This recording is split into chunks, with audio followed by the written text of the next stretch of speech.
Hey guys, welcome back to Fantasy Tip. My name is Julian, and today we've got a very special episode for you guys. Today I'm going to be talking about specific moves that you should make this week since we're now in the playoffs to help you get you through this week, help you get out a win, and help you get into the semifinals. Later on, guys, I'm going to be going through my own fantasy team and showing you exactly how I'm dealing with my team to help me through this week. Before we get started, guys, please leave a like, subscribe, hit that notification bell. I would really appreciate all of your support. Now, without further ado, I just want to talk about some players that are only going to get one game this week. Now, there are only 5 players, and they're all goalies. So first on this list, guys, is Semyon Varlamov. New York Islanders, 92% owned, and based on the way they've been starting their goalies, they've been alternating starts between Sorokin and Varlamov. So there's a good chance that Varlamov only gets the middle start on Thursday for the New York Islanders, whereas Sorokin should get the Tuesday and Saturday starts.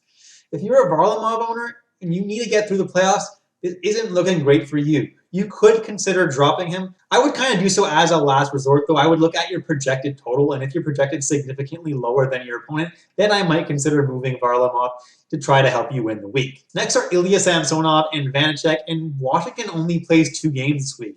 So that means that Samsonov and Vanecek will probably each get 1 game, and I don't like that at all. Honestly, I think you should drop both of those guys because there's going to be a lot more players on your waiver wire that can help you win this week. And those guys, honestly, they may end up losing you the week if you hold them on your team the entire week. Next is Carter Hart, Philadelphia Flyers, 62% owned, and I don't understand his ownership. He's been terrible, and he's been dealing with an injury. And Brian Elliott actually got a shutout very recently. So honestly, I like Elliott a lot more than Hart, and I'm not saying go out and grab Elliott, but Hart is only going to get 1 game, which is the back-to-back out of the 3 games that Philadelphia is going to play. So if you haven't yet dropped Hart, now is the time to do so, guys. Grab yourself someone who's going to get a lot of games this week. And last but not least is Casey DeSmith, Pittsburgh Penguins, 37% owned, and I can't understand his ownership percentage because he literally only plays back-to-back games for Pittsburgh. So he'll only play if Jarry plays the night before or if Jarry's going to play the night after. So this week, DeSmith will get 1 game because the Penguins have a back-to-back Saturday and Sunday. But if you're holding on to Jarry just for a game on Saturday or Sunday, you're not going to win your week like that. You're going to need to get someone who's going to get some games. And then if you need to stream DeSmith for Saturday or Sunday, you can grab him that day. All right, so now that we've talked about the 5 players that are only going to get 1 game this week, I'm going to go into my very first tip of the week. Drop your Anaheim Ducks after the game on Tuesday. There's a lot better things to be doing with your lineup than holding your Ducks because they're only going to get 1 more game on Saturday. They only have 2 games this week. So they're going to play on Tuesday and then Saturday. That's it. But if you swap out your Ducks on Tuesday night or Wednesday, whenever you need to do your swaps, it's going to be really, really beneficial for you if you pick up a player from a team like Boston or Buffalo, because you're going to get 3 more games out of those guys. So let's say you have Rickard Rakell. You play him on Tuesday, whatever. You get his points. All right, now you can drop Rickard Rakell, grab maybe a Sam Reinhart or a Casey Middlestat or a David Krejci, and guess what? You're going to get 3 games from them instead of the 1 more game that you were going to get from Rakell. That's a lot better, and that's going to give you a much better chance of winning the week. My next piece of advice, guys, is to drop your Arizona Coyotes and Edmonton Oilers after the games on Wednesday. Now, the Arizona Coyotes play Monday, Wednesday, and then they don't play again until Saturday. The Oilers play Monday and Wednesday, and then they don't play at all this week. That's why I highly suggest dropping these players and then adding someone else who's going to get a bunch more games in the time that, well, Edmonton's not going to get any games, and Arizona's only going to get 1 game. It's a very good idea just to maximize the games you're going to get. For Arizona, I would drop every single player on that team except for Chychrun and Kemper. And on Edmonton, I'd basically drop everyone except for obviously McDavid, Draisaitl, Tyson Barrie, and Mike Smith I might consider keeping as well. But if you really do need to win, you can drop him as well to help you, just get through this week.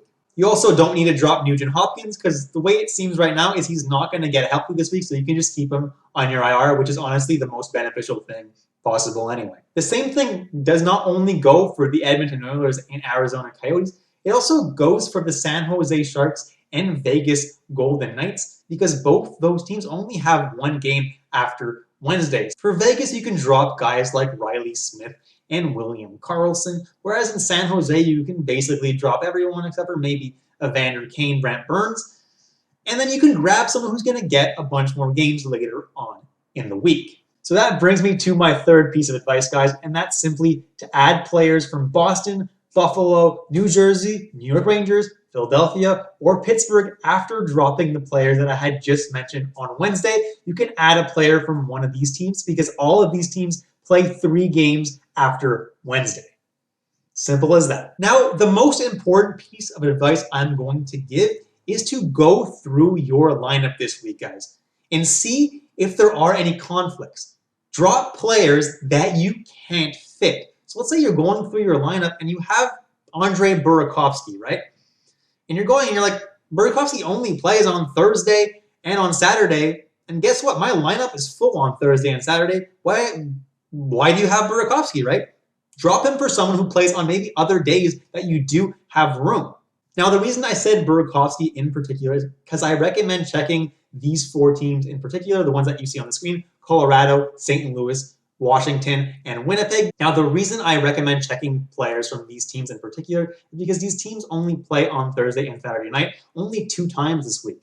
And those 2 nights are very, very busy nights. So if you have no room on those nights, there's no reason to hold on to guys. So guys like Burakovsky, Donskoy, Andrew Kopp, who's going to be less valuable now anyway, now that Wheeler's back. Guys like Tom Wilson, guys like even Jaden Schwartz, you could consider dropping if you don't have room for them on the Thursday and Saturday night anyway, because as it is, you're only going to be getting them 2 games. So if you can't fit them one or both days, there's no reason to hang on to these guys. You can make room for guys that you can actually fit in your lineup and get the most out of them so you can make it to the next round of the playoffs. Now, my final tip before I show you guys my fantasy team is to make sure that you never, ever have players on your bench any single day.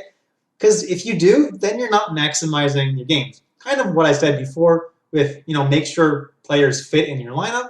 It's the same thing, right? If you have players on your bench any given day, well, you're not maximizing your games. And, it could end up costing you the week if it ends up being really close. So this is my team. I knew you were Truva. Very funny pun, I know.